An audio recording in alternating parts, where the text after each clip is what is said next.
Are you struggling for consistency in your sim racing? Does your iRating look like a roller coaster? If so, we have good news for you. The way to get more consistent is to first understand what you're doing differently than the professionals. And VRS is the answer. With our competitive subscription, you will have the telemetry, setups, tutorials, and everything else you need to fully analyze your driving. Our data packs and the ability to compare your driving with the best in the world will show you exactly where to adjust your inputs, change your driving line, and shave seconds off of your lap times. And our powerful and precise Direct Force Pro wheelbase and precision pedals are being used by some of the world's best drivers. All these champions agree that VRS hardware is not just the best on the market, it's also priced well below the competition. So if you're looking to upgrade to direct drive and the best pedals in sim racing, VRS is your answer. If you want to get better, get faster, and make it happen sooner rather than later, you owe it to yourself to find out why so many people are switching to VRS. You'll be so glad that you did. Visit www.virtualracingschool.com and learn why the best use VRS.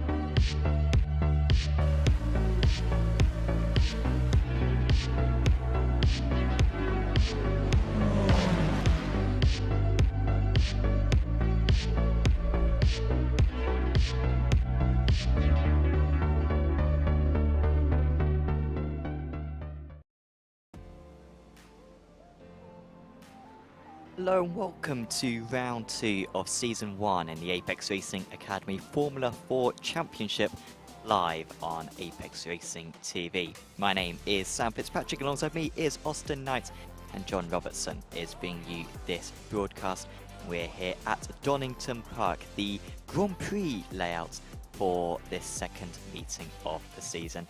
Austin, this is looking like a fun one. We've got the elimination format, obviously, as we always do, and 39 drivers out here tonight. Fortunately, not all of them are going to be on track at the same time, but it's still going to be a busy circuit, this quite sort of club layout that we have here at Donington. It certainly is. Everybody has showed up onto the track right now for this second round of the Formula 4 series. And with all these people, 39 drivers, 2 heat formats, consolation race, and a finale. Massive going to be a lot of grids and a lot of action here today as we're looking at our championship standings after one round. Will Redford, well, they won the last round, so they're going to be leading the championship. Yeah, he won both his heat and the A final. Didn't get pole position, but he still got maximum points. He's ahead of Arvidsson and Marto Olsen, 2-time defending F3 champion. He had a miserable round. He crashed in the B final, didn't even make it through to the final 22 drivers, so he's got a lot of catching up to do there. In the Pro As, you've got Sec at the top ahead of Porter. Those two were very impressive last time out. And it's Churlo, Lewis, Griffin running out the top 5. And in the AMs, again, we had a couple of standout performers. Bunn at the top, Russell in second place, Molfatoba in third, and Lober and Arroyo rounding out the top 5. Dorian managing to get into the A final. I think in on the last spots, I think last time out at Hockenheim. But we are currently in the qualifying session, and everyone is out on circuits for qualifying, bar a few drivers who have got qualifying bans, but I think we're still going to have about 30 drivers on circuit at any one time here, and so getting a clean lap is going to be tricky, but you can see Kai Thiago Marto trying to do that right now. Yeah, Marto, absolutely one of the fastest drivers in single-seaters in all of iRacing. And I was learning from a few of the drivers that they thought that their laps were fast. Marto hopped in, and they were just left with their jaws on the floor on Marto's pace. And Marto didn't put in the fastest lap time in practice, but the usual top 5 suspects were in that top 5. But Marto, definitely one of the favorites as well with Tobias Olsen. And oh gosh, the head. Will Redford? Redford, thank you. Will Redford, absolutely fast as well. He's going to hate me for that. Defend. As he should. Former ARLTC Britain champion, of course, Mr. Redford.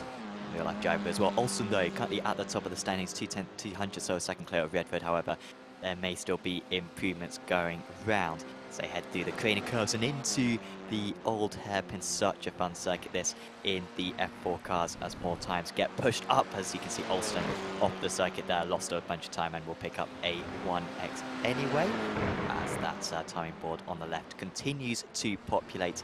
We've still got over 6 minutes of this session to go. Is there a little bit of a temptation, you think, Austin, to get a draft? Because, I mean, there's no turbulent air in this car. We were talking to a couple of the drivers last week. There is no turbulent air, so there's not really a disadvantage of staying close to one another. But yet, the drivers seem fairly spread out right now. Yeah, drivers are just looking for a clean lap. You see this in most open qualifying. Like, even if there's not a lot of turbulent air, you will get a slipstream. But, you know, a driver up ahead of you can absolutely have an issue, and you kind of see this if you're following the car ahead trying to get that draft. If they go wide into a corner, you're probably going to follow them because you're braking when they're braking, and sometimes if they make a mistake, you might follow them and make the same mistake. So it might be a confidence thing. It might just be a being safe and playing it safe. You're racing your own race, and there might not be that big of enough draft advantage for somebody to really see that, but everybody is kind of separated by about 2-ish seconds with each other in this qualifying session. As Arvidsson goes to the top of the standings now, him and Olsen are Swedish, but they are not teammates. Simrace Sweden versus Delta Sport, and so there's no allegiances between the two of them. They are absolutely racing for one another. And then you've got Redford, another Delta Sports driver, Lato for Racing Forces, and Marto, another Delta Sports. So that team with 3 of the top 5. We do have the Teams Championship as well. I think very much Delta Sport going in as the favourites with, I think, 5 Apex Racing League titles between their 3 drivers. Very formidable squad are them. Russell currently at the top of the amateurs. Spence doing very well. This is Spence's first ever race in an Apex Racing League event, and so doing very well, just 0.2 of a second behind George Russell's brother right there in 15th position, as we are seeing Stoltz currently just negotiate that tricky chicane, easy to pick up a 1x. And then we go into this extended layouts. I don't know about you, Austin, but I despise these couple of corners. I really wish you were doing the national layouts, if I'm honest, but they do at least add a couple of overtaking opportunities. Well, Sam, it's funny how people call this the extended layout, because the original Donington circuit used that part of the circuit. When it was first made, the original hairpin went way down into the parking lot over there in the original format, and then there was a hairpin just kind of like that, just a little bit longer. But yeah, the original Donington circuit that was the layout. That was part of the original layout right there. But then they shortened it, and then they extended it once again. So for those who are not a circuit history person, they would call that extended layout, but no, that's part of the original circuit. I did not know that. Did not seem to be slowing down Will Redford. He is at the top of the standings now. Marto briefly had identical lap time to Arvidsson, but now our time screen is telling different. It goes down to like the tens of thousands, of course. I think it's 7 decimal figures iRacing can calculate. So Marto just about ahead, but Redford still pushing on this lap, trying to get even more time. Zidane moves up into P9. Porter top of the pro-ams at the moment. That is what those stripes indicate. The reds indicating the pros, the greens, the pro-ams, and the whites, the AMs. It's now K-Batch, in fact, at the top of the AMs. And good to see Phillimore out there. He missed last week, but he is out there currently P2. So lots of changes. Still 2 more minutes of the session to go. Marto improves, but it's still a 10th of a second short of the pole sitter. Yeah, very quick time by Will Redford. He did improve on the rest of that lap, but he went off the track in Sector 1, so that lap he just did not count. But Martel almost just barely underneath a 10th, separating him and Redford. The top 3, 2 tenths separated them from Will Redford. The battle for the overall win is going to be very exciting right here, but look at the top 7 within half a second of each other, as we are looking at Daniel Porter, the leading Pro-Am driver right now in that 248 machine, as they head into the extended circuit. Too much mustard off the exit, lights up the rears, and there goes that lap time right there. Let's go to Michael Kaibach, leading AM driver, sitting in 14th. Yeah, is he improving on this lap? I think he is. A personal best first sector, so he could get a bit of clearance between himself and the other AMs if he can continue this pace. Gwenza just a little bit off the circuit, but K-Batch, he's now off the circuit, just dipped a wheel onto the grass, and then even though the rest of that corner is very easy flat, once you do lose a little bit of adhesion to the circuit, you're around, and that will be the end of his qualifying. Remember, the drivers have got to complete their lap before the 10 minutes is up. Olsen improves to 3rd position. He's top of the Swedes at the moment, but can Arvidsson end that one? He approaches the line now, and that wasn't a lap, so I think he's just starting one now, but he will not have time to complete it. Yomantas has pushed himself into the top 10 already. He's trying to improve. I'm not seeing any good sectors though for Yomantas at the moment, and I don't think that has propelled him up the standings. In fact, it was a long way off. Still got Kuenza, I think had an off earlier on in this lap, so I don't think he is going to be improving either with the rest of this time. Just got Zwemstra improving, so decent qualifying for him after a very poor qualifying last time out at Hockenheim. At least he's a bit more in the mix as the Dutch driver this week. Kuenza, no improvement for him, seemingly. He remains in 15th place overall. Maybe Spence, I think, is the last driver to cross the line. He could still get pole in the AMS, but no, the checker flag is out. Yeah, checker flag, and there is qualifying out right there. So we cut the field in half. We take the even numbers and we put them into heat number 1. And this is your grid for heat number 1. Sam, do you want me to do this? If you want to. I want to see you tackle some of these names. All right. Will Redford will be starting up on pole with Tobias Olsen, joining him on the front row, followed by Johan Stoltz, Arias Semantis, Daniel Porter, Karim Zinui, And Silas in 7th place. Mateo Kunzer in 8th, followed by Jacob Fillmore, Lars Laubert, Phil Russell, and Thor Dulo in 12th place. Dan Parmalee, Chase Robertson, Nick Poliard, Kabali Chaney, and Oliver Bunn, Andy Lee, Jamie Tiki, and Paul Joseph Kliss at the end of our 20-car grid here for heat number 1. And it's going to be so competitive. Top 8 get through. So not even half of these drivers are going to get through. Really bumper field tonight. And so, yeah, you want to get up into 9th or 10th though. 9th place in this race will be pole position for the B final. And top 6 from the B final go through to the A final. So there's a lot of motivation, even if you're not in those top 8 places, to at least get as close up as you can. And of course, if you're in the top 8, you also want to be as high up as possible because that will decide your grid position for the A final. So lots to play for out there, and you can see a little bit of a distinguisher between some of the classes. The halo on each of the cars, the red signaling the pros, and then the green the pro-ams, and the white the AMs. So you can watch that go like a little bit of a dysfunctional rainbow down the back of the field. Just got 2 more drivers to get on the grid. Oliver Bunn, who I don't think had to serve a pit lane start, very strong last week, championship leader in the AMs. He's yet to get onto the grid. I'm a bit concerned that Bunn may not make this one. We've only got 10 more seconds to go. Tukey as well may also not grid up, and that's going to leave a bit of a hole at the back of the grid. Yeah, they're not in. And they have not made it, so that is a disappointing thing for the Welsh and Isle of Man drivers.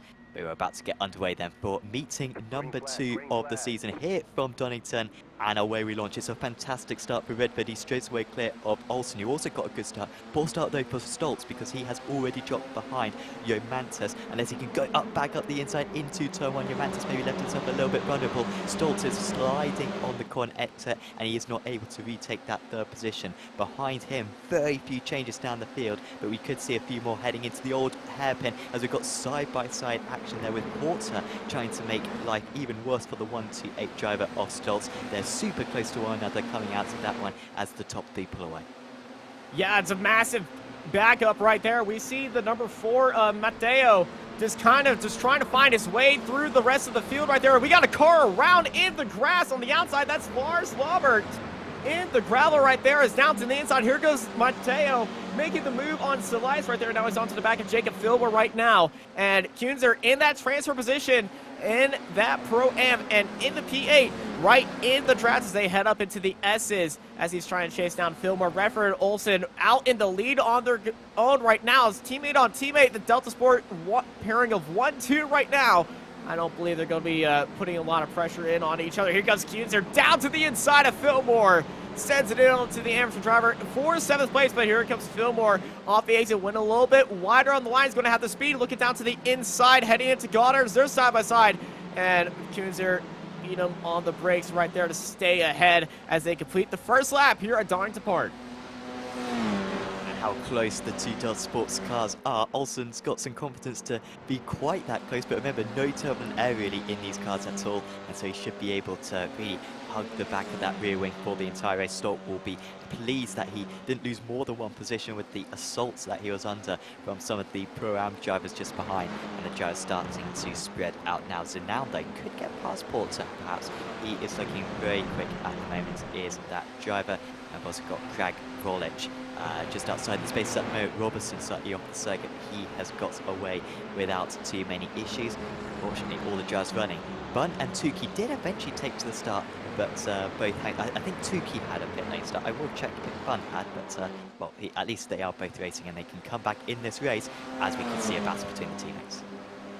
2 teammates, that might be a battle, or it might just be Olsen trying to give Redford a little bit of a bump draft right now, because they are inseparable right there in the lead as they're just pulling away. There comes Olsen looking onto the inside of Redford. Just probably just having a little bit of fun right there. I'm not expecting these 2 to make a fight, as that's a fight, and that's a die by the 211 right there. Karim down to the inside for 5th place on Daniel Porter. And you can see Karim just defending for Porter. Porter trying to hold her around to the outside. And that's a wide line by Porter. And he's actually going to become under pressure by Kunzer, as Kunzer really sets it in there onto the inside, but isn't able to clear Porter as he is setting himself up for another attack on Porter heading into turn 1. Porter defending from Kunzer right there in the fight for 6th place. Yeah, it seems like overtaking is not going to be easy around this circuit. I mean, possible, but not easy. You got to A earn couple it. of times yeah. Ooh, everyone's off the circuit there, but no worries, everyone. Geez, that was, well, a little bit further off for Philemon. He might be under pressure here from Craig Rolich, and there might be pressure as well put by Cuenza on Porter. Alongside they go, this is super risky. It's such a narrow circuit, this, and they're all out of shape. Porter kept good speed despite being all 4 wheels off the circuit. He'll pick up a 1x. He will not care. There's no bonus points or anything for that one. And eventually, Cuenza is ahead of Porter, who, yeah, I was just about to say, and he's kind of proving my point, if you are overtaken, you can be vulnerable from a car straight afterwards, and that has happened a couple of times so far, and now Porter's got to look in his mirrors, because Craig Rolich has already made up a couple, apologies, Craig Rolich down 1 place, as Porter, has he gone down the inside here? He seemingly is very deep on the base. He has straight away got past Cuenza, didn't cover off the line, and we are still alongside the P6. Yeah, Cuenza went a little bit deep into the breaking point, missed it right there, and Porter got the opportunity to swing it down to the inside, but now it's Cuenza returning the favor, going down to the inside and retaking the position on Porter right there. But we got pretty much 7 cars in a line right now in this fight for 6th place. Porter looking onto the outside, Cuenza defending onto the inside. Late braking move heading into Red Gate right there, still side by side on the exit as they head into the S. A little bit of touch in the back from Craig Rolich right there as Porter and Cuenza side by side into the old hairpin. They're still side by side. They make a little bit of contact. They stay onto the track, but Porter gets pushed off from that little bit of contact right there. Philip Russell getting up into 9th place as up ahead they're still wheel to wheel right now. Fillmore and Craig Rolich in this intense battle as they go way off the track, so far off the track, thinking one of them might start thinking about selling a little bit of a yard sale, honestly. Kicking up all that dirt. Oh, Olsen's gone off, and you can see the smoke. Olsen has seemingly got away with that one. I think it's just a half spin. He's dropped 2 places, though, from the tail of Redford, and he's now down into 4th position. But what's going to happen here? Russell versus Villamore for the lead in the AMS. Villamore cutting a lot of curb there. He'll be lucky not to get a slowdown because of that one, and I think he has got a slowdown. There he goes really slow on the inside, and Russell is able to take the lead, but this is probably more important, not for the class lead, but for the advanced spots in the for the A final, and it's now Chulo for the first time in the top 8, but that doesn't last very long because Russell is defending for all he's worth. Porter losing, I think, 5 positions with that off at the old hairpin. He has been able to come back as we find out. Oh, he's caught the grass on the outside. He just dipped a wheel onto the grass, and well, he was lucky to rotate a perfect 360 degrees. Yeah, luckily he was able to regain control of the car and stay on track right there, but heats do count with points, and Olsen and Delta Sport, they're not going to be happy about not the 1-2 dominance that they were expecting right there, but Olsen stays in 4th as Philip Russell in that transition spot. This is Tulo at the back end, or just kind of just stuck in the middle of this giant fight, tried to chase down Russell, who is in that transfer spot, and everybody's just swamping over each other. Look at the back behind, that's Parmalee and Fillmore going side by side of Thorthulo, and they're going into copies side by side, and oh, how close did they just get to touch right there? Parmalee and Lee almost came into contact with each other. So we got that battle going on, and now, because of Olsen's mistake, we got this battle going on because Stolt was able to get past Mantis. We missed that one, but Olsen now gets past Mantis as well. So the 2 Swedes back into 2nd and 3rd, the other way around from where they started though. Porter, oh, Russell's locked up! Way wide. I mean, that's the widest corner on the circuit, widest corner in Britain, I think, and yet he still managed to reach the grass. And that will be very disappointing for Russell, and that ends his chance of getting straight through to the A final. And if he finishes where he is now, I think that would be 9th position on the grid for the B final. aka a lot of work for him to do, and he's got Bun not too far behind him as well, who of course started from the pit lane, hoping for some more incidents to occur up ahead. So it's Porter back into the top 8, which I think is sort of deserved so. I think he is quite fast, Porter, but has just constantly been in the battle so far, and Churley and Villamore are now going to really have to catch him up through pace, as we've got Craig Rolich, but it's about staying Zanown for the top of the Pro Am standings. Both these guys having very impressive races. Yeah, Zanown and Crash Volage going to be in a fight, but Crash Volage is defending from Mateo right behind him.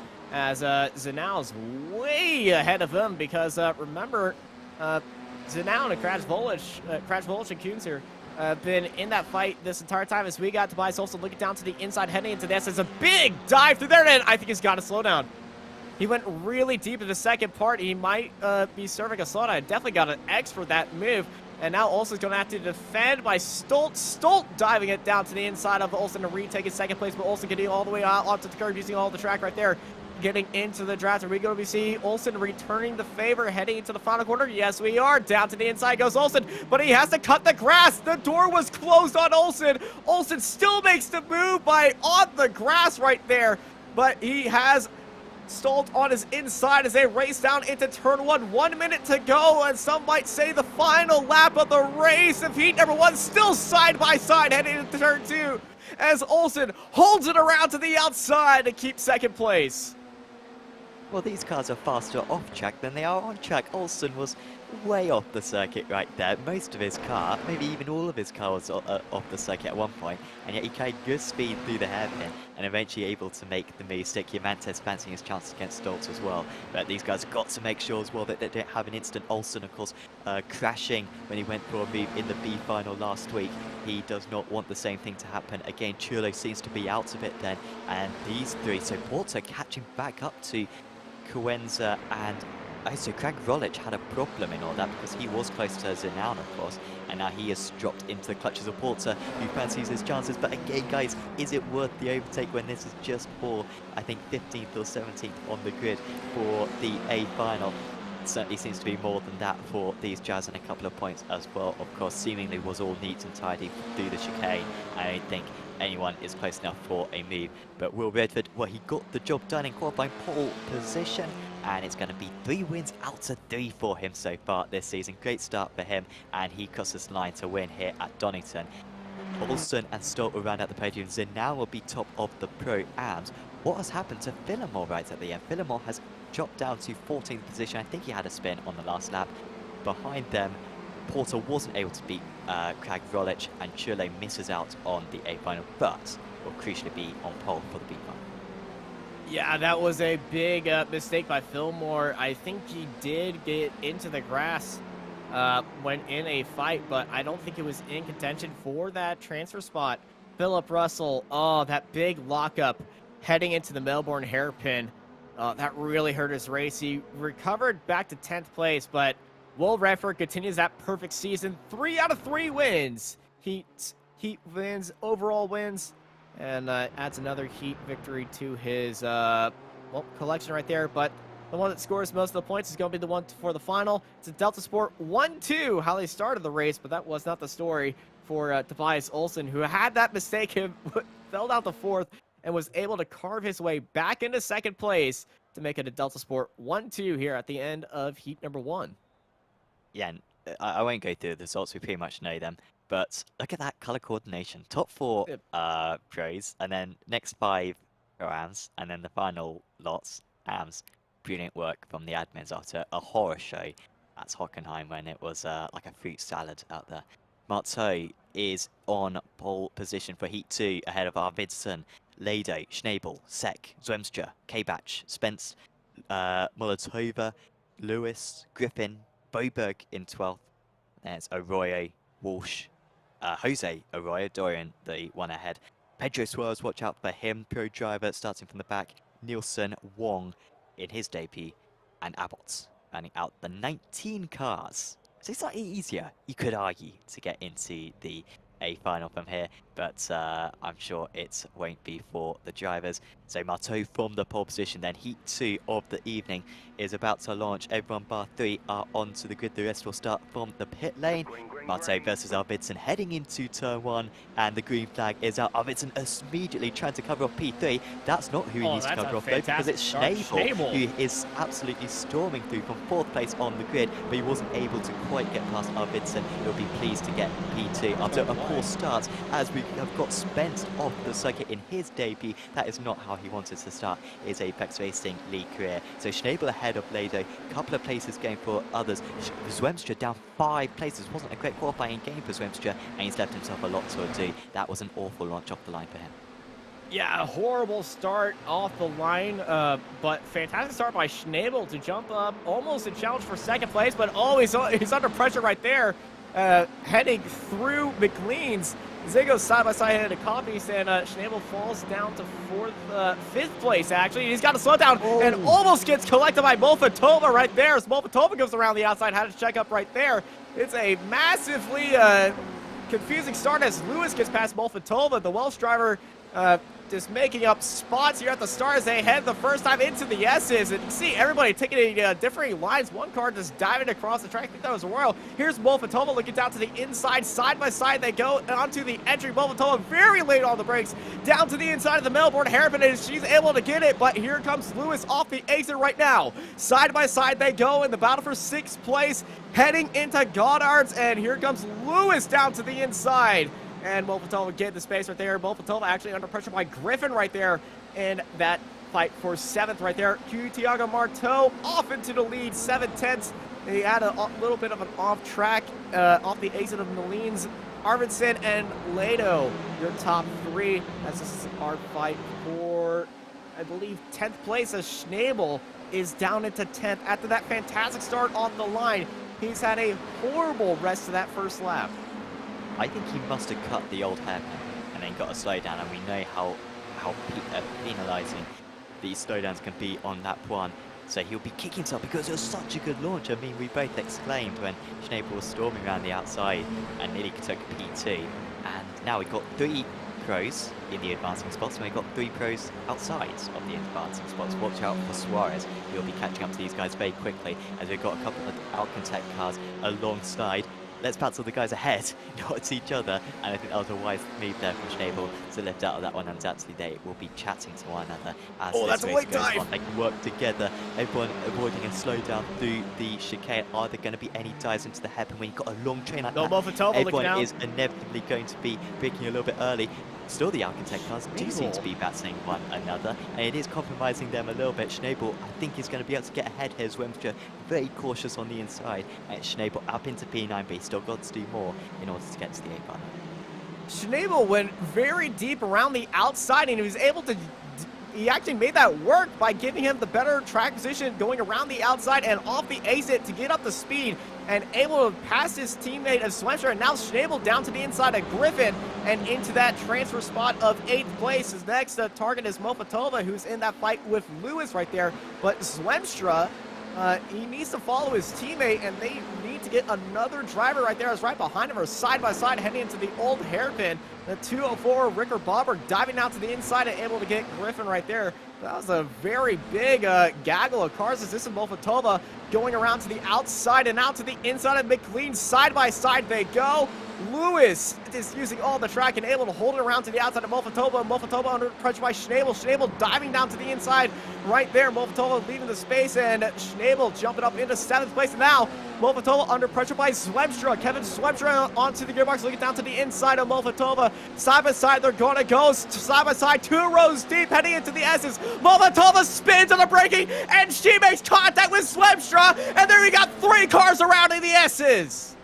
Boberg was the 3rd one to come across the F3 amateur champion from last season, and he was just absolutely spellbound by what was happening in front of him and could not keep control of the car. So that has hurt these cars big time. Swemstra must have damage, as you say. So too must Molfatova. I think Boberg maybe got through it cleanest. Wong is now up into P9. I mean, where's Wong been in this entire race? He just picked up all the pieces in his debut in Apex Racing League. Now, was this over-ambitious from Swemstra? Well, to be fair, it was Molfatova who lost it by herself.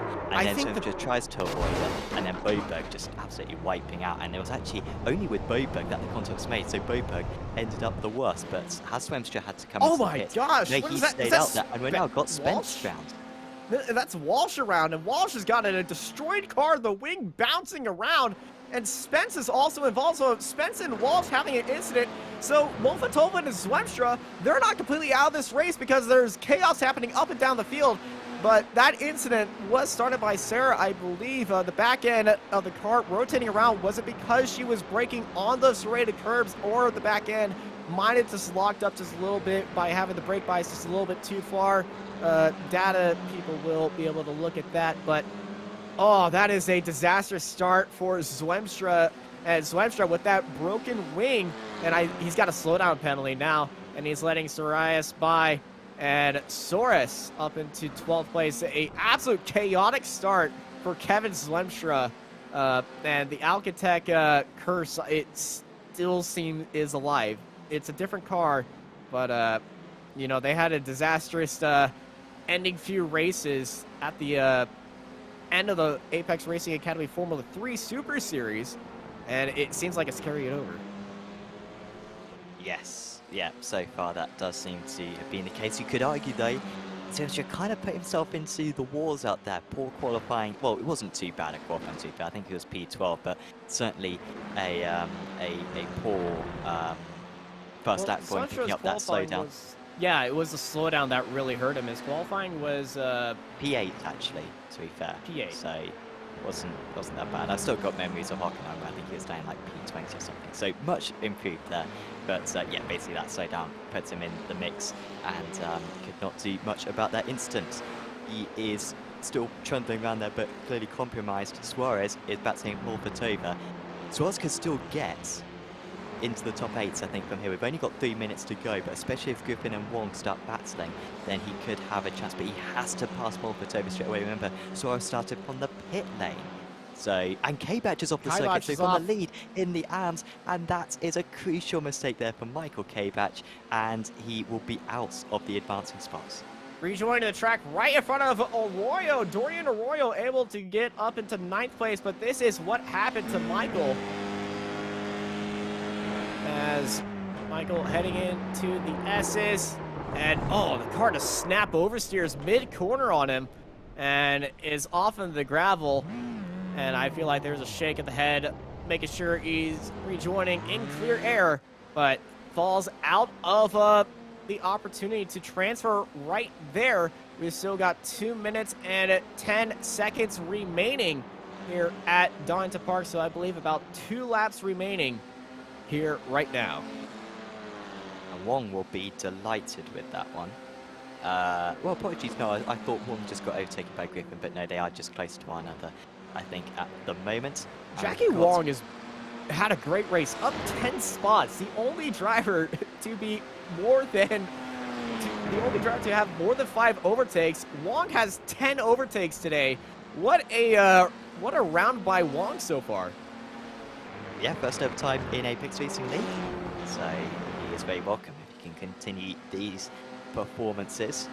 And still just ahead of Dorian Arroyo, looking to get into the A final for the second race in. Already managed to advance with the final spot in the B final at Packet Hockenheim.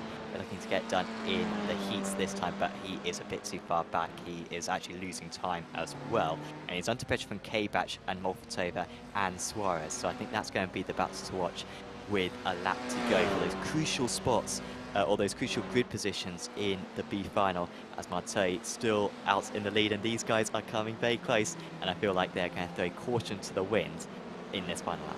Well, last lap, all or nothing. If you're a fan of the old F1 TV ads, last lap, all or nothing, Kimmy, all or nothing, and that's what these 4 drivers are going to try to do. This is not for the final transfer spot. They're all just going to have to try to maximize themselves and go for that consolation race. They all go off track at the end of turn 1. They all sent it in there on each other. Molfatova going a little bit wide, and now under pressure by Suarez. Suarez down to the inside. Pedro defending onto the inside. The old hairpin going late onto the brakes and able to get that position on Sarah Molfatova as Kaibach and Arroyo are screamed off ahead. Sarah trying to look down to the inside, finding that gap. They go side by side just for a little bit, heading into McLean's. Pedro Suarez, though, able to stay ahead. Kaibach and Arroyo going slow off the exit, and they're going to be caught by Suarez and Molfatova as they go side by side through that corner. They're still side by side. They're in a very tightly packed. They're 3 wide heading down the straightaway. Is Molfatova going to try to make this 4 wide? They're side by side heading into the S's. Who's going to be the last of the late breakers? They don't want to give it all up, and they all go off track. Molfatova able to sneak it around the outside as they go side by side. Arroyo and Molfatova make it through there. Zwemstra and Kaibach having a little shuffle with themselves right there. Thiago Marteau takes the win as they're still scrapping with each other right there. What a chicane. It couldn't have ended well, and that was a fairly good scenario for them to be. K-Batch is squeezing Suarez. You cannot believe how badly this final half lap has gone, and he will end up in 13th position, Suarez. Let's try to get a replay of that, because Walsh has still got a little bit of the lap to go. We might be able to get a replay of the chicane, because that was mental on the last lap. You would think that that was a fight for the lead, the way that all 4 of those drivers just went for it. Sarah Bolfatova unable to get the clean air out of all of that. She set herself up on the rear and just broke earlier than everybody else, and then took advantage by snaking her way through there, and I can't believe that. She didn't come out at the very top of it. It was Dorian Arroyo and Sarah Bolfatova, the big gainers out of there, but oh my gosh, that was awesome. Absolutely mental, and could be very influential. Dorian Arroyo managed to gain 2nd place then for the grid in the B final. 6 advancing spots. Anyone has a chance, and we're about to go to the B final right now. So no points available for this one, unless you finish outside the top 6. There are the results for the second heat. It's a bit convoluted. I don't think the admins have done a very good job on that occasion with the classifications. But there's Churlo at the top. Arroyo, 2nd place on the grid. Then it's Russell looking to get through the B-final once again. Molfatova, Lee, Zwemstra's going to be fast. Bun's going to be fast. K-Batch is going to be fast. Parmalee, Suarez will be fast. Villamore will be fast. Nilsson in 12th place. And we've got all the way down to 23rd place. Chase Robertson starting from the back. I don't fancy his chances, honestly, Austin. But I think everyone else has got a decent chance at getting through this one. This could be manic. This is definitely going to be manic. Only 6 spots advanced to the finale. This is your last chance to get into the final. So all cards are going to be put on the table by all these drivers. No points up for grabs. It's just your finishing position. So everybody is got to go to make sure they get it to the end and try to get into the final. It's consolation time. Let's get ready to rock and roll here at Donington as we go green, green, green. That's a great start by Molfatova, down in 4th place, as it looks like Dorian Arroyo had a bad start. Molfatova already jumping in down to the inside. Arroyo goes late onto the brakes in the back end, kicking out, and Molfatova jumps into 3rd place. Arroyo falls to Lee and Oliver Bunn as well. Terrible start by Dorian Arroyo as they're side by side deep into the S's, heading into the old hairpin. Are we going to... Oh, we got contact! A car got mounted on top of each other, and we got 3 cars off in the gravel. That's Kybach, Parmalee, and Jacob Fillmore. And I think it was Villamore who started that. All of the drivers were warned about braking too late in the old hairpin, and unfortunately that is the first time we have seen it tonight come to fruition. It was inevitably going to happen at some point, and that is a cut for those. That's 3 drivers who had a chance of getting through. You're wiped out, and that could be important for their championship hopes. Boberg trying to recover. He's up into 10th place. He's up 6 places so far, is Ricard Boberg. Epic stopped him. Arroyo down 9 places. I don't know if he got a slowdown as well, because his launch was poor, but it's got even worse for him since then. That's an epic run there for the 146 car, or 145 car, so of Suarez, who is dancing left and right, gaining places here and there. I think he's gone a bit too deep there, and he might undo some of his work. Lee gets back ahead of him, almost cut the nose of Zwemstra off, but now Suarez is returning the favour once again. We haven't seen too much of Andy Lee so far tonight, but he's right in the pressure points right now because he has got the final advancing spot, but he's got a very quick Dutch driver of Zwemstra right on his tail.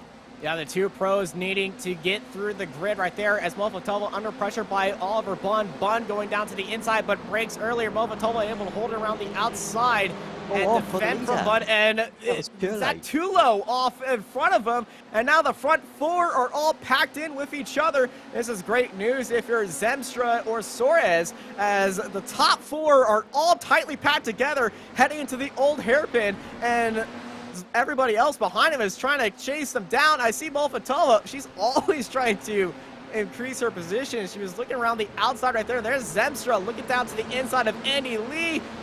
Thought about it. That's a very hard move to make at McLean's. Tulo and Russell very tightly packed. Molfatova cutting across the grass. Watch out, that might be a slowdown for Sarah Molfatova, and I think it is a slowdown for Sarah Molfatova. She drops down to 6 as she is going very slow down that straightaway, and I think she's going to be falling down more spots heading into the S's. There's a 5 cars nose to tail right now in the S's as everybody's just trying to get an advantage right here. 14-minute race.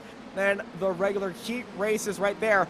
Russell and Bunn side by side. Russell going deep into Melbourne Hairpin, just giving the space to Oliver Bunn. Bunn been very aggressive, up 5 spots, but Russell, after that mistake in Melbourne Hairpin in heat number 1, he definitely wants to regain all the spots that he lost from that unfortunate mistake. Yeah, really close at the moment between the top guys. Are we going to see a move from Bunn, who, remember, was up in the top 10 on pace last week at Hockenheim? We expect him to get through this one. It was just because of his qualifying ban that he wasn't up there in his heat, and he is through up into the lead. Surely that mistake could be costly, because it just puts so many cars in his tail. He's going to have to be battling for the rest of the race in order to get a top 6. Suarez not making too much progress, neither is Wemstra, but they do need to be careful. Don't make the same mistake as Olsen made last week and gets involved in an incident early on in the B-final. So Russell under pressure from Suarez as we head us gain into the long right. Labour a little bit off the circuit in the background, but I think he's going to be all right. And right now the top 7 all pretty much in a train, with Boba desperately trying to catch up. Suarez not going to be able to get past Russell this time round, but a good launch through the chicane and he can have a chance into the head. Yeah, Suarez has been very good on the brakes. He did have that one mistake on the opening lap, and we're going to be seeing a dive for Suarez. That is really far away, but Suarez looks down the inside. Russell gives him the room right there, not wanting to risk any contact, but Russell able to hold it around the outside. He's going to be getting the speed down the straightaway and regain all that negated time right there, as a lot of action heading into the final hairpin. Russell and Suarez in the fight for third to get into the final. The top 6 advance to the final. Zemstra in that final spot right there in that Alcatec car, as Suarez under putting in a lot of pressure on Philip Russell. Yeah, surely it's just a matter of time. Bunn escaping up the road. That's not too important as long as you get into the top 6. I mean, I know there are good positions available, but oh, here comes Suarez off the exit, getting into the grass. Suarez is swiping left and right and left and did he right, save that? And he just kept it in a straight line. In the end, he loses a position, but he could have lost a lot more than that, as, well, that's just so slow in front of him. That was ever so slow through the corner for Russell, and here comes Suarez.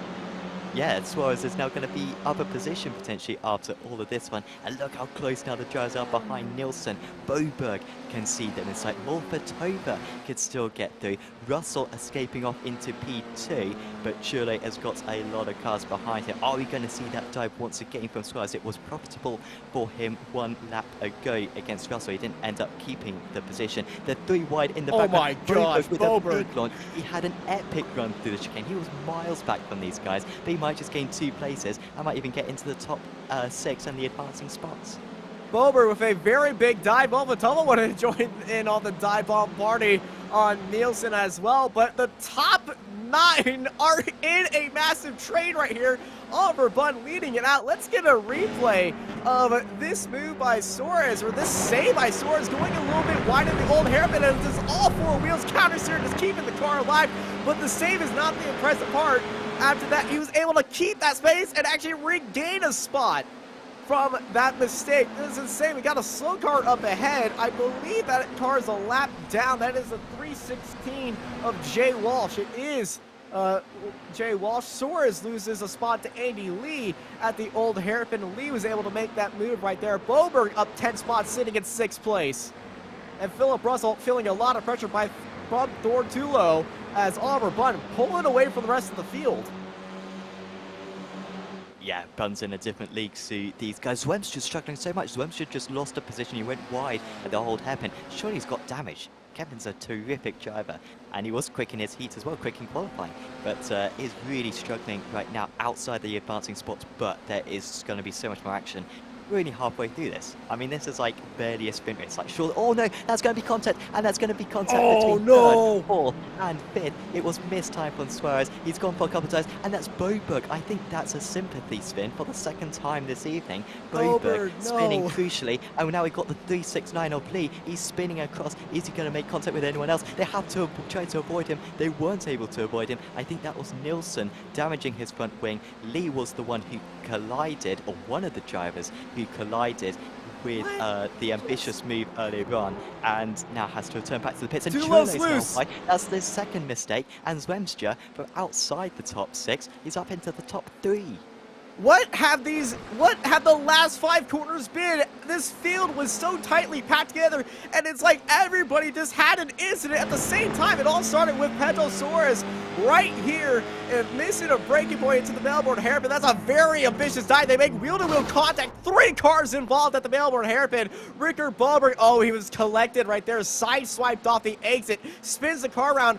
And Sarah Mofatoma, who was in 9th heading into the Melbourne hairpin, leaves right now in 5th place. She gained 4 spots right there. This has been an amazing stroke of luck for Sarah Mofatoma. Yeah, I don't think she's got any damage, has she? I know that she's had some setbacks so far. She had a this race. slowdown this race. That was it. Oh, of course, yeah. So, yeah, she should be fine. Nielsen, who we're a little bit unsure how quick Nielsen is. We haven't seen him in previous events. He's been a bit under the radar, but he is quite close right now. But did make contact, of course, with the spinning. It was the spinning Lee, wasn't it? At yeah, it was Lee. Previous lap. And still there are others in play. We've got Lobert in 7th place. Spence has gained a lot of places. He is up 9 places into P9. Joseph Klist is up 10 places. What a drive Klist is having. Great to see him up there in 11th position. And Boberg after that spin earlier on. I didn't see it just from the camera angle. I think we saw it on the broadcast. But if you saw it, Austin, with that tag. And in fact, Boberg now off the circuit, the amateur champion from last season of the F3s, and he is having a wretched one. He is towed back to the pits, and that is a shame for Rick McNaughton, so he wants it. As Chulo spun again, it's another spin. You can make a couple of mistakes, Thor. You cannot make a third one, and he is down to 9th place. He will not be going through to the A final. Yeah, and with that mistake right there, that puts Mofatoma and Nielsen in the fight for 4th place right there. Heading into the final right now, they'll be at the back of the grid, but just making the final is always a big thing in all these drivers right now.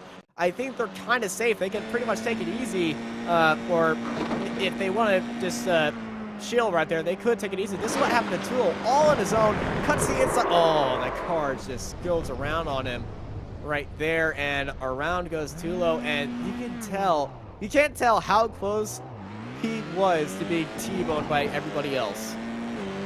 Yeah, thank goodness they were 0.6 of a second behind and not 0.3 of a second. Otherwise, as you say, would have had been a 5-car. Distance. That would have been a 5-car collision, and I probably would have thrown a headset or something. Okay, so Mofatova, Nelson, and Loper, you're in the advancing spots now. We've had a crazy race. It's been good fun, guys.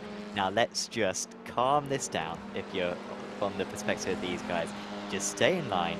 4th, 5th, and 6th. Aroy's going off the circuit in the background. He's just lost another couple of seconds to these drivers.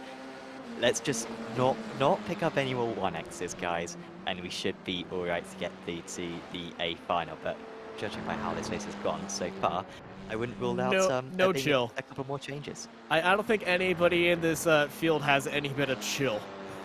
Everybody's gone for every single move I've seen here today, and I love it. As this is the fight for 5th place, Nielsen and Lobert down to the inside at copies and able to make that move. And oh my gosh, Nielsen almost getting off the track right there. That's allowing Mofatoma to pull away. Are we going to be seeing a return in the S's for Nielsen? No, we are not. But man, Lobert, very ambitious right there. And I'm going to be honest, I'm kind of glad this field at the front of the top 6. I've kind of chilled out just a little bit. But these two are still going to fight for that top 5. Yes, and yeah, Royce had a poor lap, hasn't he, Dorian? So he's not close enough to pick up the pieces. Spence might be up 11 places soon. This is Spence's first ever race in Apex Racing League. To have him along. And, well, he's going to be in an annoying position here, but I think considering where he starts in this B-final, he ought to be quite happy. That's a good time as well from him there. 30.5 matching Nilsson at last time around. Chulo's just had another very poor lap out there. Apologies, no, that was just the previous lap where he had the spin. Still wasn't a particularly good lap there for Chulo in the 31s. So not too many changes. Tuki just going past Charney, by the way. Tuki started from the pit lane. He had 2 pit lane starts to serve. as now Clist. Oh no, so Clist had a spin before. I think he reached the wall. I mean, that's just the bumpy pit entry, I think. That's why I think that might be that might be damage, or he might have got a. I don't know if it's possible to get the incident penalty. So I think it might be damage, but I don't know how, because that car seemed just fine for Paul Clist. But yeah, he's back on track now. So I don't know. As this is Gary down to the inside of Arroyo, and making that one easy as pie right there. Smooth as butter through there. Arroyo is very slow through that corner. I think Arroyo is just trying to play it safe because, you know, the race is not over, but the spots up ahead are pretty far spread. So if Arroyo is banking it on Lobert and Nielsen making contact with each other, he's got one lap to do it because his white flag in the air. Kevin Zemstra under pressure by Sarah Molfatova for third place in the consolation race. Zemstra goes wide, Zemstra spins, and Zemstra goes off the track. Well, that's one spot for Spence and Arroyo, and Zemstra he's retired. Well, there is Garrett Spence is in the finale right now, currently, and Arroyo just has one more spot. Can the luck shine upon him right there? But my goodness, that was very unfortunate for Zemstra. And, well, I said it in heat number 2, the Algotek curse lives on. I think Zemstra had an issue throughout that race. It may have been hardware because he was so slow on that previous lap. It might be, I think he might have had a little bit of wheel damage from the crazy tight fight we had in the first 5 minutes. So it might be damaged. But that is so unfortunate for Zemstra. Yeah, he drops to the back. Meanwhile, this man has had a very comfortable race where he started P7. He got through the field so quick. It's what we expected. Oliver Plant's a very good driver. And the Welsh driver, despite that pit lane start, he's come back from adversity. He will take P17 for the A final. He gets through, and he should take a huge sigh of relief. Russell gets through the B final once again. Molfatova, despite that big slowdown, was outside the top 10, I think, at one point. Finishes in third place. Then it's Lobert, Nielsen, and Spence. Amazing drive. He's my hero today. Spence into the top 6, well, and it's a bizarre field. Wasn't a big pile-up at any point necessarily, but it's a very depleted field by the end of this B-final, which feels like it's gone on for about 10 hours. Now, I think he was lifting and coasting. I was speaking, so I don't think people could probably hear. I think he ran out of fuel, Zemstra. I think he underfueled. That might be the case, but the car was extremely light on the entry, so you might be right there. But the way that car turned into there, just the back end was so unstable, it might have locked up the rear at some point, or the car just wanted to rotate under braking, because that car was not planted at all. We still got cars racing right now. Kaibach and Chani are side by side. Kaibach around the outside, Chani on the inside. Kaibach looking for a switchback maneuver in the final corner. Just too little, too late, but here comes Kaibach trying to squeeze it down to the inside. They're on the grass right there across the line. Kaibach got him right there. What a final corner by Kaibach. Well, you aren't going to make it into the final, but that's one way to end out your day here, and hey, I would be happy with that. As that's Walsh around in the final corner, as Oliver Blunt parks it in the grid, and I think they're going to be taking this 5-minute warm-up to cool down, to get re-ready, but I think everybody in this top 6 earned that spot to get into this final. Wow. And Kev was out of fuel. He was out of fuel. There confirmation from his teammate Schnabel. 14 minutes across the B-finals this season, a little bit longer than previous season, so maybe that made a difference, or maybe just didn't change the set from the heat. Bun finishes top of the drivers, then Russell, Molfatova, Lobert, Nielsen, and Spence, the other advancing drivers, and you can see the rest of the field on screen for you. We have got a couple of adverts to bring you before the A final, so we'll be back with you on Apex Racing TV in just a couple of minutes. Are you struggling for consistency in your sim racing? Does your iRating look like a roller coaster? If so, we have good news for you. The way to get more consistent is to first understand what you're doing differently than the professionals. And VRS is the answer. With our competitive subscription, you will have the telemetry, setups, tutorials, and everything else you need to fully analyze your driving. Our data packs and the ability to compare your driving with the best in the world will show you exactly where to adjust your inputs, change your driving line, and shave seconds off of your lap times. And our powerful and precise Direct Force Pro wheelbase and precision pedals are being used by some of the world's best drivers. All these champions agree that VRS hardware is not just the best on the market, it's also priced well below the competition. So if you're looking to upgrade to direct drive and the best pedals in sim racing, VRS is your answer. If you want to get better, get faster, and make it happen sooner rather than later, you owe it to yourself to find out why so many people are switching to VRS. You'll be so glad that you did. Visit www.virtualracingschool.com and learn why the best use VRS.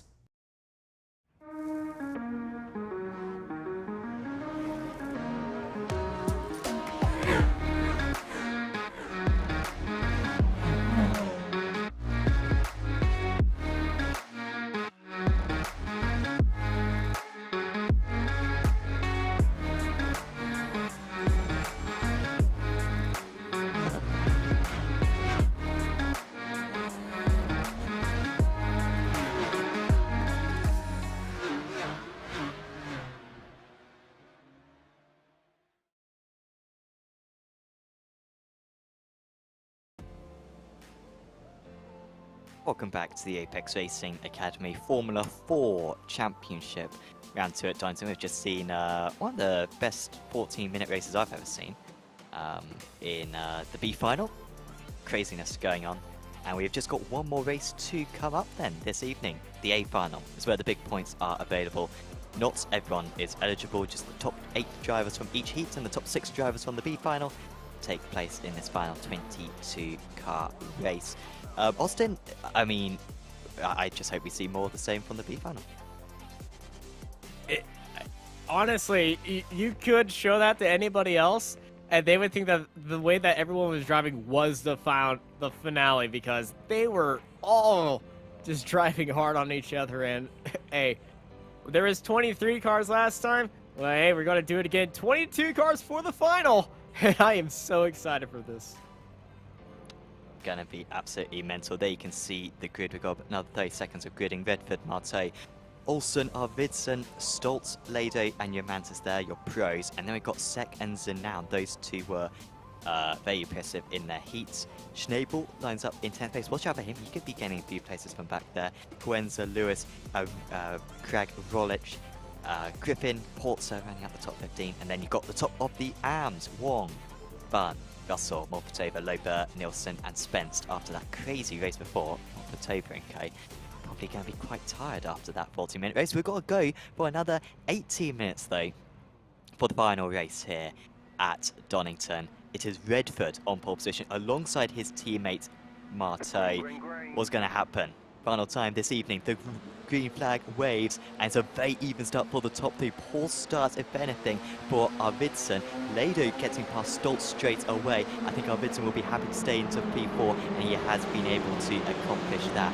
Oh, still big crash fifth in the and 6th background. position alongside. There's a collision between Molpatova and Craig Rolich, I think, dropping many places, but back running again. Still alongside with Stoltz trying to come back against Lado. He's back up the inside. Lado's way off the circuit. He'll struggle for straight line speed out there, and eventually the positions do swap back into where they were originally. We've got a spinner behind. Is that Lewis? Oh, lots of drivers, man. I think that's 3 about cars. 4 drivers having big contact. Nielsen, Wong, that's a big shame for one of the standout drivers from the heat. I think Russell as well was involved in that one after getting through the B-final. I think it was just a spinning car with the smoke. Could not see anything going on ahead of him.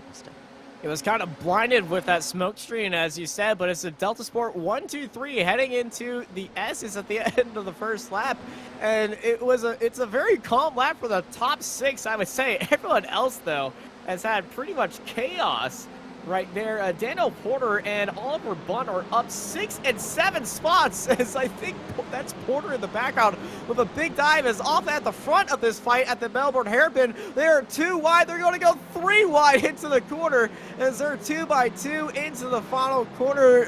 Goddard's in a round on the outside. That is Lato. Got tapped on the exit of that corner, and he goes around. Sevillano Lado, big disappointment for him. He done well off the start, Lado. I mean, initially he gained a place, then went back to where he was, and then I think he had a poor chicane or something, because he was really in the mix with the drivers behind, and he'll be guts with that one. Still plenty of time, though, for him to maybe get into the top 10 at least. Spin around for Yamantis. Was that Netco? That was contact. It does seem to be it contact, looks like, and he is all off by himself. It will take a while for him to rejoin the circuit. Still, Zenown has lost the lead then out of the Pro-Ams. Potter's had an inspirational start. He's up 8 places. Bunn is up 9 places. They are both storming through 2 of our standard drivers at Hockenheim, taking back their rightful positions after a little bit of a disappointing start to the evening for both. Yeah, very disastrous moment for Zenown right there. And he's in the fight with Bunn, so that's going to be holding up some more as Porter with that Pro-Am lead.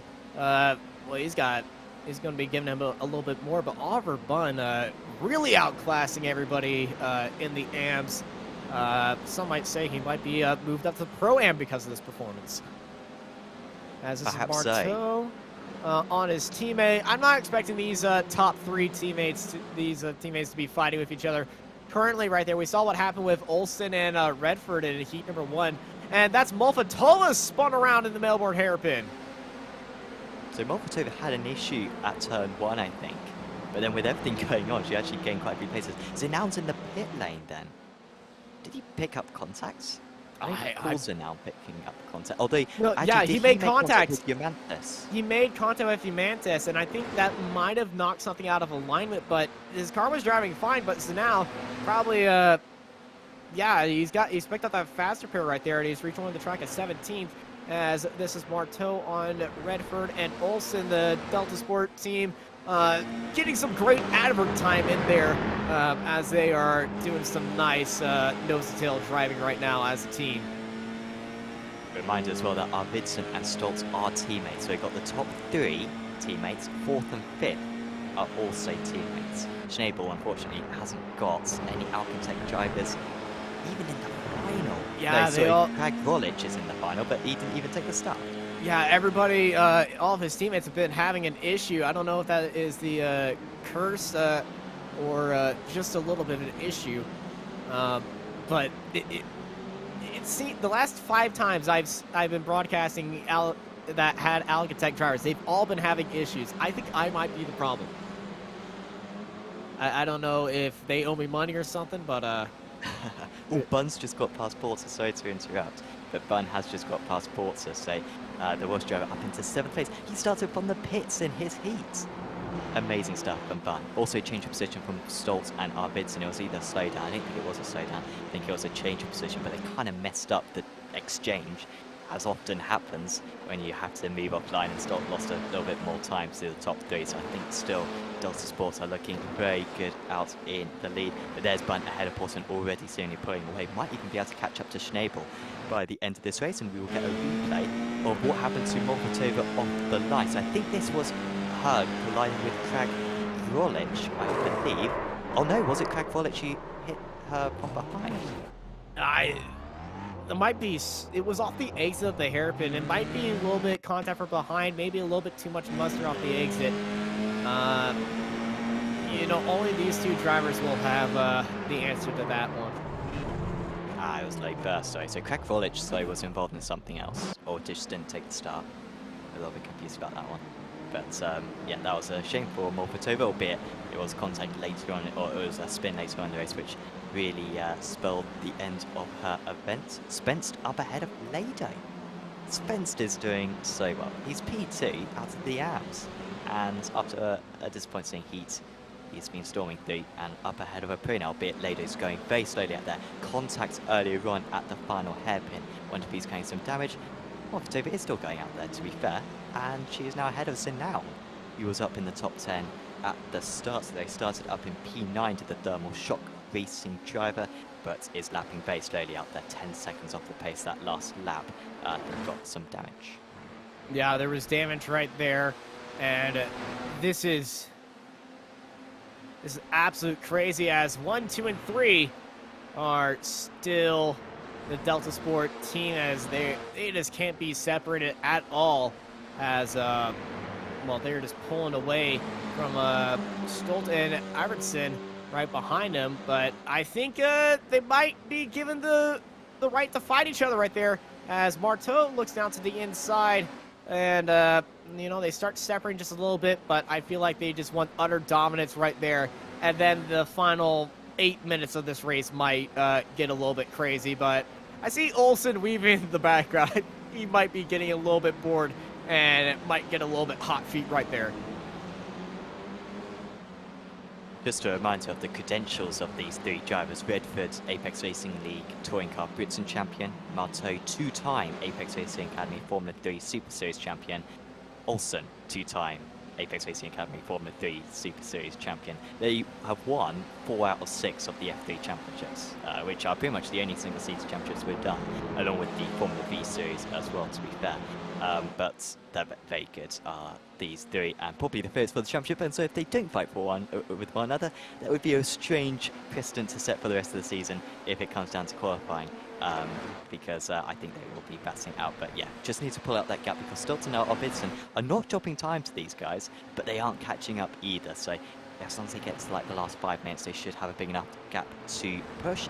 By the way, you saw earlier on an advertisement for, as Lewis goes a little bit off the track, we saw an advertisement for Virtual Racing School. Big thanks to them. 50+ dates packs being offered by Virtual Racing School. Their telemetry software in particular is absolutely superb, and their coaches, of course, are superb as well. So lots of setups available for road and oval cars. So do check out virtualracingschool.com in order to get yourself a subscription, as still these three are almost, this is almost an exhibition. Oh no, the teammates, that is Stolt's round.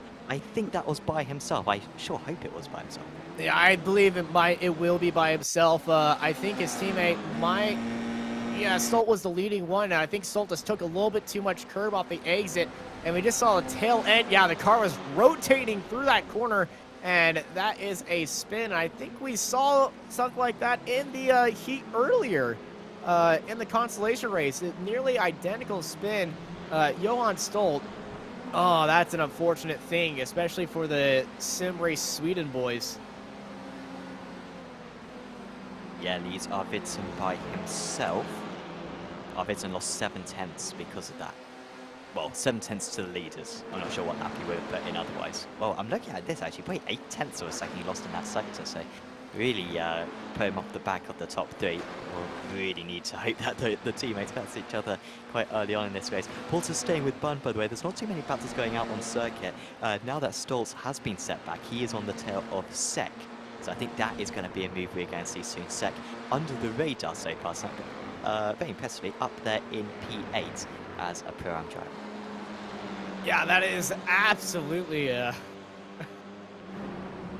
Porter having a great race here today, and he's chasing down Bun. And Bun and Porter, both of them very fantastic so far. Porter and Bun, 8 and 11 spots overtake. Here comes Stolt down to the inside of Sek, and that one into the S's makes it pretty good. But here comes Sek on Stolt after Stolt's spin. Well, Sek had a very good line through the S's. They're going to be challenging Stolt through Melbourne Hairpin. Side by side they go. Still side by side off the exit, getting onto the throttle. Sek and Stolt still side by side for each other, but Stolt with that wider line is able to carry the momentum off the exit, but goes a little bit deep into the corner. Here comes Sek still on the back, and they are not going to be separated at all in this fight for 8th place. Doesn't matter if one's a pro and one's a pro-am, they're still going to go at it, because a spot is a spot. And oh, that's a little bit late by Sek. They almost make contact heading into turn 1. Wow. Well, thank goodness they're both European-based, because if one of them was based in the US, no doubt that would have been netcode. And oh my gosh, would have been damage for the pair of them. Spence is having an issue. He's going to drop behind Yamanta. Spence, my hero, is honestly failing me right now. He's back down to 14th place. That is still second place. Still out up of 8 spots. though. They are still up 8 spots, so your hero has something to be proud of. And they still gain. Up, was it 11 places in the B-final? So really up 19 places if we're going by that. If we're going by that logic. I think I did do a combined stat in the Apex Racing Academy Formula 3 Super Series, so yes, I will allow that.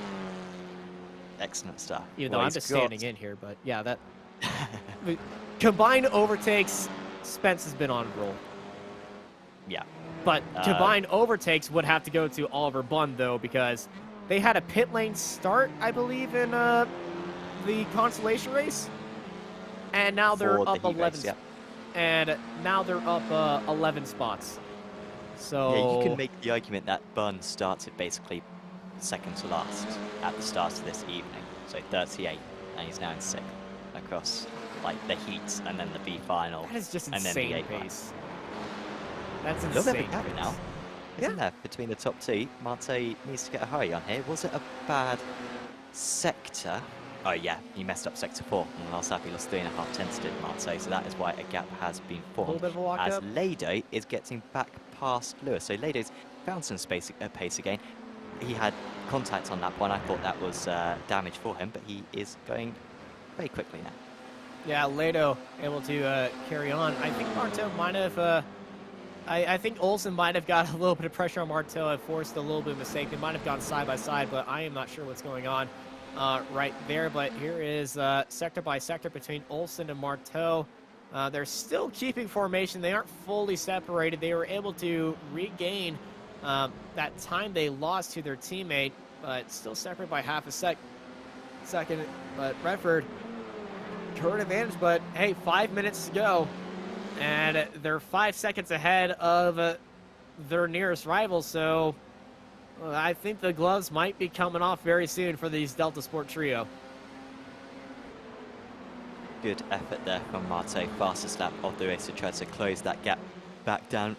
So much grip in these F4 cars. They'll be flat out picking up the toe through the corner curves. Actually, that was a poor turn one, I think, for Olsen. So the three of them more spread out now than we've seen them for the entire race. But Marte, I think, will catch by the end of the race. Not sure how many opportunities he'll have to overtake Redford, though, in the time remaining. Another shout out, by the way, to SDK Gaming, the providers of our overlay. You can see the fantastic graphics up on screen, really essential for you viewers to be able to see what's going on out on track, as that's a big switch there for Olsen, losing more time to the top two. SDK Gaming providing our graphics along with our live timing as well. And also, it can be used as a heads-up display, so do check out sdk-gaming.co.uk in order to get yourself a subscription, as that was Cuenza spinning around. That has lost him one position to Nilsson. Yeah, and also to go off of your SDK live HUD, very fantastic fuel calculator. Very good for endurance racers, especially the IMSA Michelin Pilot Challenge, which is renaming the More series. So use that to nail down my fuel strategy for that one. So definitely recommend it. Big battle going on right now between these guys. Porter's got back ahead of Bunn. Yeah, Porter able to make the move on Bunn, but here comes Bunn on Porter with a switchback opportunity. They're going to be side by side. Porter's defending onto the inside. Bunn's on the outside. We saw Bunn able to make this move around the outside, but I think Bunn's is going to be taking this easy. Oh! I thought he was going to take it easy, but no, he's going to fight for it. Decided that is not probably the best idea. Porter retakes 6th place. Sec catching these guys by 8/10 of a second on lap. But even if he keeps up that, he probably won't catch in time. We've only got a couple more laps to go. Marte had a terrific lap again, but he had a poor first sector this time out. Look at Olsen charging along as well. He's caught right back up to the rear of Marte, but this has not been a good lap for Marte. He lost a 10th in sector 1, actually gained half a 10th through sector 2. I think the sector 3 comes up any moment now, and I think he's lost a little bit more time in this sector. No, he's actually gained by a 10th, so actually good stuff from Marte. Got the gap now below half a second. It's this final corner where a couple of times we've seen him run wide and lose a little bit of time. Let's see if he does the same here. So they're pretty much matched on this lap. In fact, actually this time it's Redford taking quite a wide entry, but a good exit, and they seem fairly even overall in that corner. We have got 2 more laps to go. And again, Marte gaining, but just by a couple of hundredths of a second. He needs more than that if he's going to have a chance at a dive on the last lap. Redford catching a little bit of grass at the exit of turn 1. Also put in the fastest lap of the race with Marteau right behind him. as they are chasing down Redford, but 2 laps to go. I think they know they are just in the lead by a massive amount. 5 seconds as the top 3 separated by half a second right now as we ride on board of Tobias Olsen, champion from the Apex. Oh, Olsen way off the track. All 4 wheels off the track, able to keep it pointing in the right direction and able to stay with this fight as 1, 2, 3, they all go with 1 minute remaining, so 1.5 laps remaining as they head into the S's. And I think Olsen is going to be using this opportunity to go in on Martel as Bun and Porter are collided. Oh my and he's gosh. over the fence. He's killed a marshal right there. Murder going on here in the UK, and it's almost like Midsummer Murders because this is absolutely insane. The flying cars in the air. What has happened? Bun I think closing. Porter, I think, has spun in front, Porter and then spun Bun has absolutely been launched, Oh. flipping over, his head being ripped off his neck and into the fencing, and probably being squashed by the tyres as well for good measure. Absolutely horrendous stuff, and that is the top 2 in our the top drivers in our Pro-Am and Am categories out of the race after a brilliant battle all race long. Well, Porter, thankfully there is an airport nearby for Oliver Bun because he took off. But that was a very nasty crash right there. Luckily we had the halo, but oh my gosh. That was very nasty. White flag in the air for Marteau, Redford, and Olsen. Marteau onto the back of Redford right there. And the gearbox Marteau getting pushed out just a little bit wide. Redford staying ahead of Marteau as they head last time into copies a double right-hander where we saw that massive incident right there. Thankfully, instantly cleared due to iRacing superior marshalling. Here comes Marteau in the draft, heading into the S's. Are we going to be seeing a dive from Olsen? No, we are not. Marteau has closed up that gap just a little bit as they go into the S's, heading into the Melbourne hairpin. It's one last overtaking opportunity for Marteau and Olsen. Marteau just flirting with the idea of going down to the inside. He's probably waiting for that last idea. We saw this work in the consolation race with Shawnee. And are we going to be seeing it again with Redford into the final corner? Or have they all done the teammate truce and not wanting to risk it on each other? I think they have. Checker flag in the air, and it's a 1, 2, 3 for Delta Sport. Will Redford, 4 wins in a row. Marteau and Tobias Olsen, 1, 2, and 3. I wanted to see the dive at the end. Marteau maybe had a chance into the hairpin. But he didn't go for it in the end. I think Marteau would have got it too if they weren't teammates. They would have just gone for it. But what a very commanding race that they've had. Completely in control of that one. Sec takes the Pro-Am victory in 6th place. Porter finishes in 9th. Lewis in 10th. And here's Philip Russell. Philip Russell, who was in the lead in heat number 1, locked up the brakes in the Melbourne hairpin, fell down to the consolation race, able to get through there. Philip Russell takes the amateur victory here in 13th. Oh yeah, Bung got into the air. Spence finished 2nd in the AMs, and Sarah Molfatova finishes in 3rd after a very up and down race for her today. Yeah, you can say that again. So what happened to Spence then? Well, that's Russell behind him. With Russell. Okay, so this is how Russell got past Spence. Oh, he's just lost it. So it was a spin right there for Spence. So was that early on in the race? Or was that a little bit more recently? That was on lap 20. No, it wasn't on lap 22. I was looking at maybe lap 12. I think I saw it too. Yeah, that was anyway. I think that was might be last lap or something, but I think, oh I my think gosh. it may be. Yeah, so that was the change of position, but still very good, good result for Spence right there for big speed racing. So we can get your final results up on screen. Everyone's crossed the line. Redford half second clear of Marteau. Olsen, better round for Olsen, but he has got a bit of catching up to do. Basically, everyone's got to catch up now, Redford, and I think Olsen did the same thing last season too. They're just winning pretty much every race he entered. But you bring along your teammates, and that is what can happen. But still, many races to go, 7 more meetings to go. Could still be some change for the defending F3 champion. Isaac Arvidsson finishes in P4th, and it's Lennart Schnabel. Tobias Sec under the radar, but very good performance again from him. Top of the Pro-Ams. Then it was Stoltz Sevillano, Lado, Porter, Lewis, Yamantis. After contact on lap 1, he did well. Good fighting from Yamantis there. Griffin was in 12th place, and then top of the AMs was Russell. Then it was Spenst, Molfatova, Lober, Nilsson, Wong, Bun. You'll be disappointed with that. Cuenza, Zinaun, and Krag Rolich, who I don't think took the start. And again, Austin, you need to go away, honestly, because you do not do good stuff for Alcantech, as far as I can gather. We are I going to have... think there's something. I don't know. I think they owe me something. That's what happens. I just admit bad luck apparently. Yeah, yeah. Yeah, we'll see how it goes next week for them.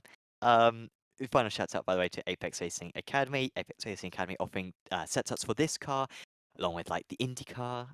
Austin's been using the touring car setups as well. And Gained basically, 1,000 both I of rating. us, exactly, gained 1,000 iRacing. I've really been helped out in the Indy car as well. I absolutely love that car. And it's so easy as well, just to jump into a race and straight away know that I've got a good set underneath me.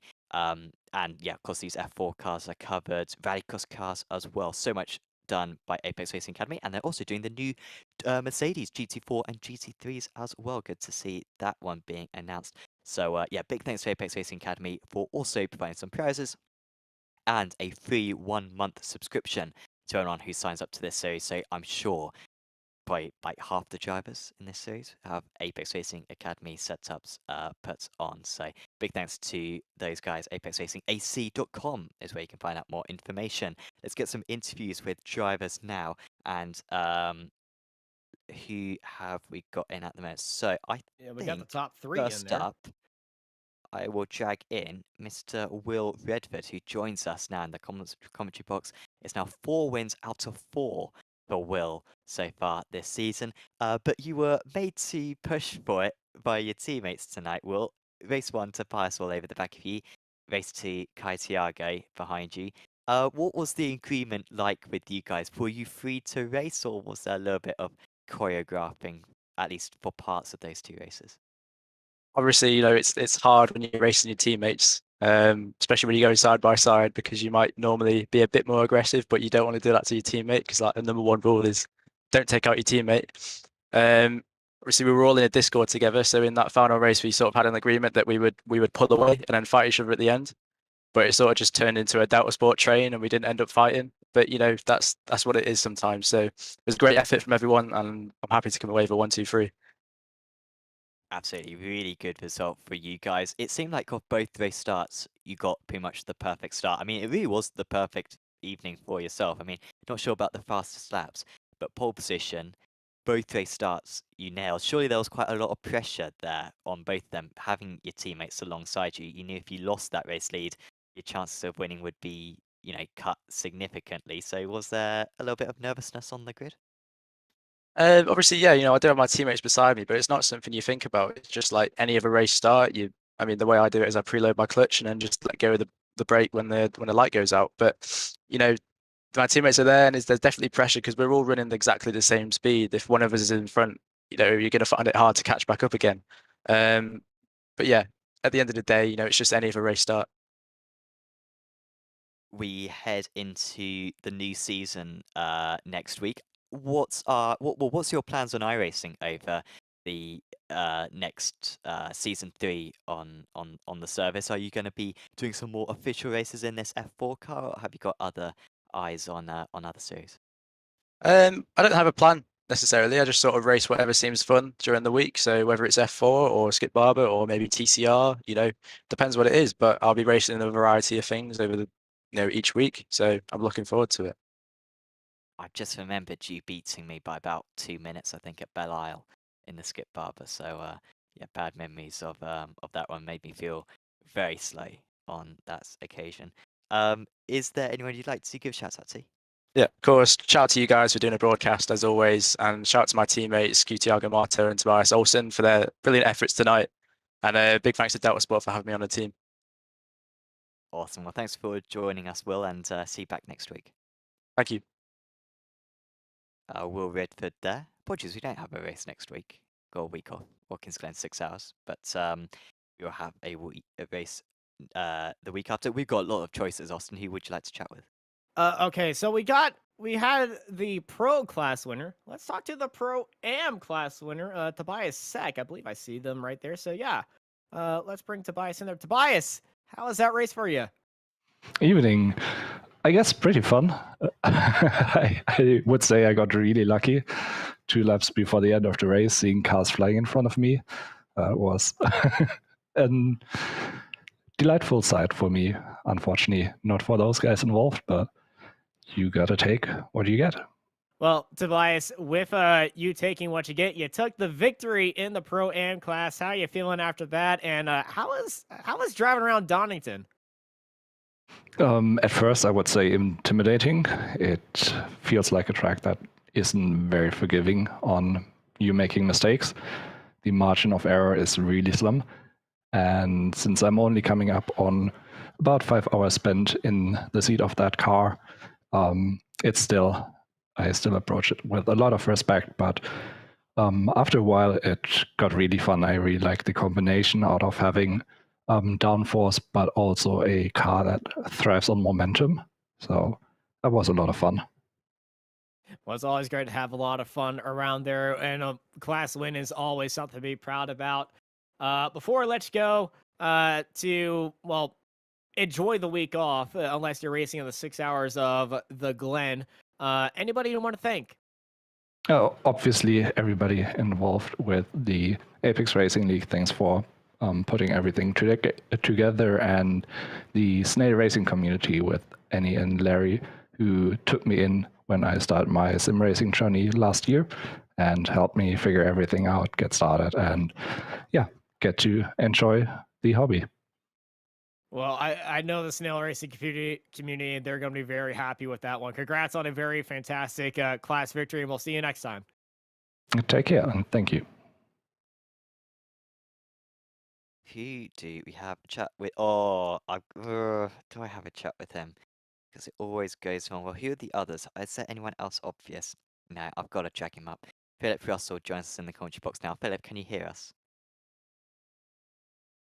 No! Oh, Come on, go away, Philip. Philip. Seriously, every single week. Absolutely. He's a troll. He's a troll, is that man. Terrible man. Okay, I I want to feel have a like chat. it's you. I feel like you It's you not. just Well, it's Oh. obviously not me because I communicate fine with everyone else, Austin. And yet, Philip, taking the mick every single week. What a loser. Terrible man. Yeah, Garrett he's really, Spence really joins mean. us in. Sorry for interrupting you there, Garrett. You join us in the commentary box now. Your first ever race in Apex Racing League, and what a fun race it looked like for you out there. Gained a lot of places in both the B and the A final.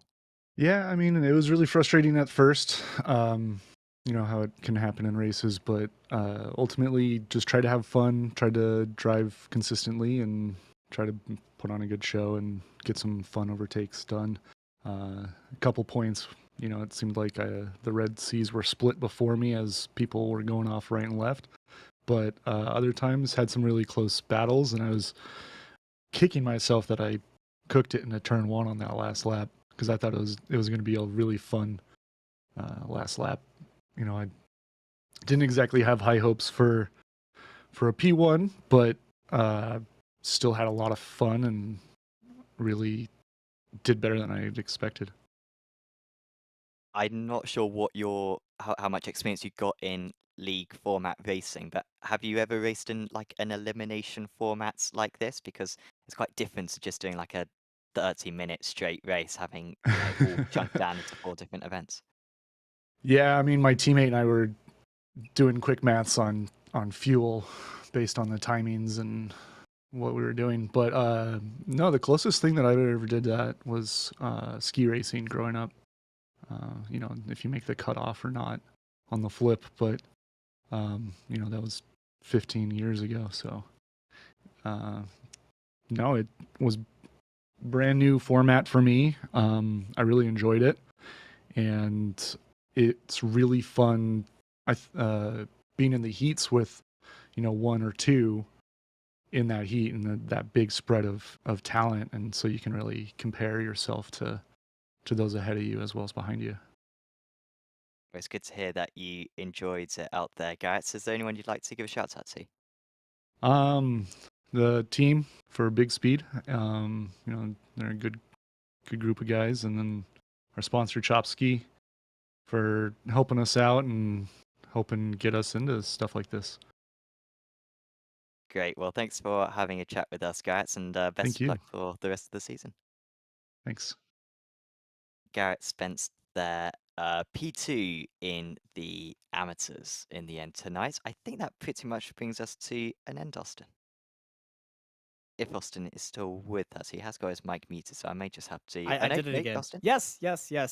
Very good day so far, and yeah, we had all of our class winners. I know everybody wanted to hop in because it was such a good race up and down the field, but what a great day here for the second round of the Apex Racing Academy Formula 4 Series here at Donington. And hey, I'm excited for this season to get for the rest of the rounds to get underway. Yes, we got a week break. We can all stretch our legs. We can all calm down for this, but round 3 is going to be something else. Yeah, that's going to be Monza. So, slipstream galore. All right. I seriously doubt the Delta Sport guys are going to be getting 1, 2, 3 there because, yeah, I mean, how are you meant to defend? I mean, half the corners are going to be flat out around that track parabolica you'll barely have to brake for. So, no, that's going to be absolutely mega. You do not want to miss it. That'll be on in a fortnight's time. Along with plenty of the other races. If you want to sign up to the series, you can. Lots of the spots have been filled, but there's still about 10 or 15, well, about 10 remaining. So go to apexracingleague.com, get yourself signed up. You can drive in our Super Trucks event tomorrow. It's going to be absolutely epic. That's a free entry for the Super Trucks. And there's still 3 spaces available for the GT3 trophy. 4 available for the GT3 trophy. If you want to race in that, probably sign up tomorrow because it'll probably be filled by the weekend. You can also race in the Apex Racing League Prototype Championship as well. Join our Discord as well. There's a link in the description below, and you can see whenever a new series gets launched. Big thanks to our sponsors, Virtual Racing School, SDK Gaming, and Apex Racing Academy for supporting the series. If you've enjoyed this broadcast, do leave a like on it. You're more likely to get recommended it in the future, and also subscribe to the channel as well. Then you can see whenever we go live with a race. Plenty more action coming up. We've got the 3.5s, not today because it's week 13 obviously, but next week it will be on in a Saturday evening. I think we've got the IGP Fun returning. We've got the Spec Racer for tomorrow, that special event. First round of the Apex Racing League GT3 Trophy on Tuesday.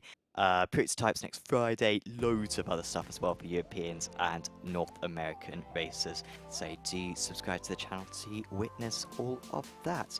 But for now, from myself, Sam Fitzpatrick, from Austin Knight, and from John Robertson, we are going to say goodbye, and we'll see you back in 2 weeks' time at Monza. See you there. Are you struggling for consistency in your sim racing? Does your iRating look like a roller coaster? If so, we have good news for you. The way to get more consistent is to first understand what you're doing differently than the professionals. And VRS is the answer. With our competitive subscription, you will have the telemetry, setups, tutorials, and everything else you need to fully analyze your driving. Our data packs and the ability to compare your driving with the best in the world will show you exactly where to adjust your inputs, change your driving line, and shave seconds off of your lap times. And our powerful and precise Direct Force Pro wheelbase and precision pedals are being used by some of the world's best drivers. All these champions agree that VRS hardware is not just the best on the market, it's also priced well below the competition. So if you're looking to upgrade to direct drive and the best pedals in sim racing, VRS is your answer. If you want to get better, get faster, and make it happen sooner rather than later, you owe it to yourself to find out why so many people are switching to VRS. You'll be so glad that you did. Visit www.virtualracingschool.com and learn why the best use VRS.